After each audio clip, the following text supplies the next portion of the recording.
I have heard good things about this film and how underrated it is. So, with no background experience in movies and from the point of view of an average Joe like myself, if you love John Wick, Blade Runner, and Cyberpunk, you might like this. And man, I must tell you, this movie.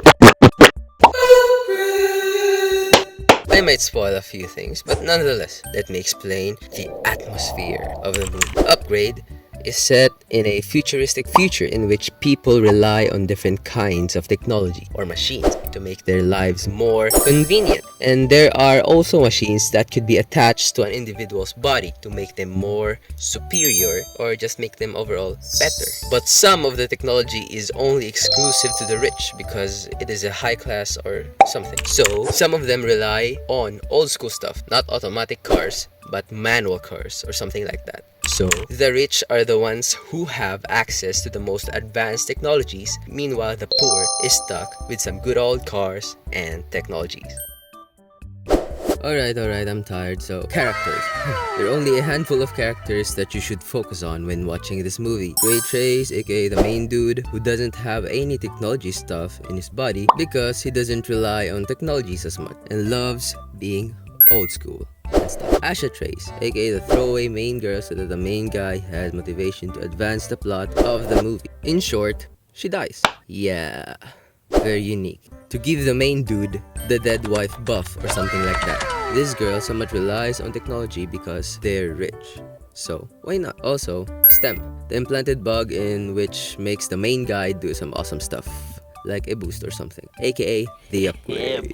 It was supposed to be used to heal paraplegic guys, but went on a different turn so we could have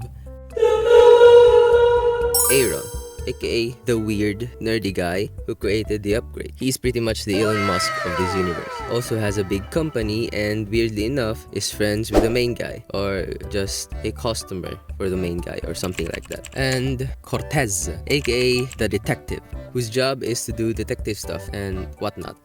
Yeah. She's a weird character, definitely a weird character. But she's smart, but she's not that weird. But she doesn't really do much, she just does stuff. Kidding aside, the character and the actor is actually great. She investigates not only the bad guys but also the main guy because revenge to the bad guys is bad, I guess. She goes here and there, then I should have said the spoilers in advance. Anyway, the action.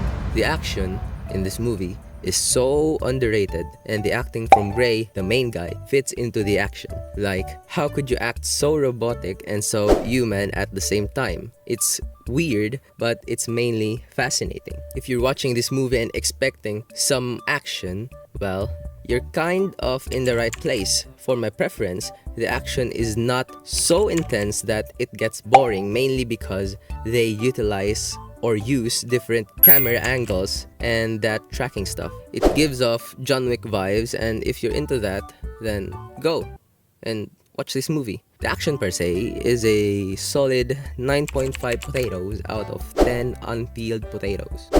The story is quite generic, if I say so myself.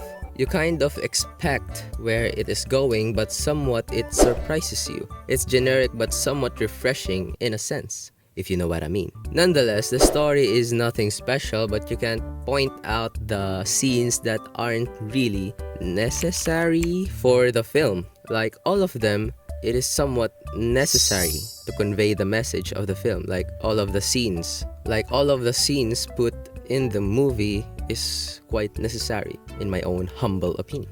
Overall, the story of the film is like, ooh, oh type of story.